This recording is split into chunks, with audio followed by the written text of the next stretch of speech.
गधा और धोबी की कहानी।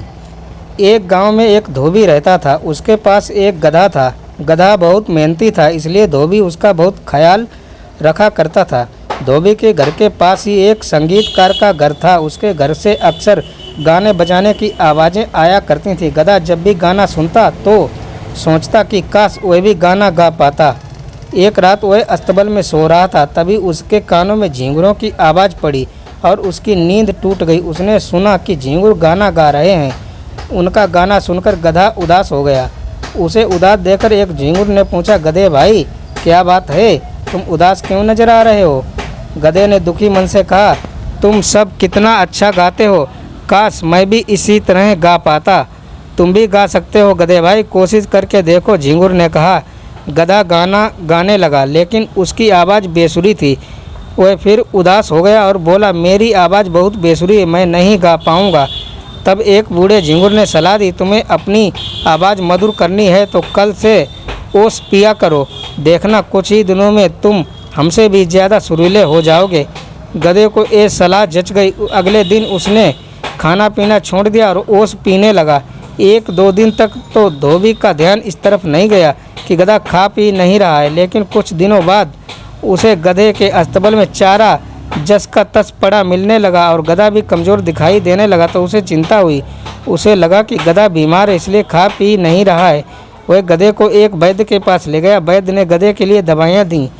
धोबी गधे को दवाइयाँ खिलाने लगा, लेकिन गधे पर कोई असर नहीं हुई। उसने खाना पीना शुरू नहीं किया और वह दिन पर दिन और ज़्यादा दुबला पतला और कमज़ोर होने लगा। धोबी चिंता में पड़ गया कि आखिर उसके गधे को क्या हुआ। गधे का हाल एक मकड़ा देख रहा था। वह सारी स्थिति जानता था। वह एक दिन गधे के पास गया और बोला, गधे भाई तुम क्यों ओस के भरोसे खाना पीना छोड़कर बैठे हो? इस तरह तुम सुरीले बनो या न बनो, बीमार जरूर हो जाओगे। गधे ने उत्तर दिया, मैं झींगुरों की तरह सुरीला गाना गाना चाहता हूँ मकड़े भाई, इसलिए भूखे प्यासे रहकर ये परेशानी सह रहा हूँ। मकड़े ने उसे समझाते हुए कहा, गधे भाई मेरी बात ध्यान से सुनो, मैं बहुत अच्छा जाला बना सकता हूँ, लेकिन यदि मैं तुम्हारी तरह बोझ उठाना चाहूँ तो नहीं उठा सकता। इसी तरह तुम बोझ उठा सकते हो, लेकिन जाला नहीं बना सकते हो। ना ही झींगुर की तरह गा सकते हो। हर जीव में अलग अलग गुण और प्रतिभा होती है। तुम्हें उसका सम्मान करना चाहिए। जो कार्य तुम नहीं कर सकते उसके पीछे क्यों अपनी वह प्रतिभा नष्ट कर रहे हो जिससे तुम उत्तम हो? तुम्हारा मालिक भी तो तुम्हारी उसी प्रतिभा के कारण तुम्हें प्यार करता है। मेरी इस बात को समझो और कल से खाना पीना शुरू कर दो। गधे को मकड़े की बात समझ में आ गई। उसने अगले दिन से चारा खाना शुरू कर दिया। उसे खाता पीता देख धोबी ने सोचा कि वैद्य की दवा काम कर गई। वह खुश था कि उसका गधा ठीक हो गया। वह गधे के लिए चारा ले आया और उसके पीठ पर हाथ फेर कर दुलार करने लगा।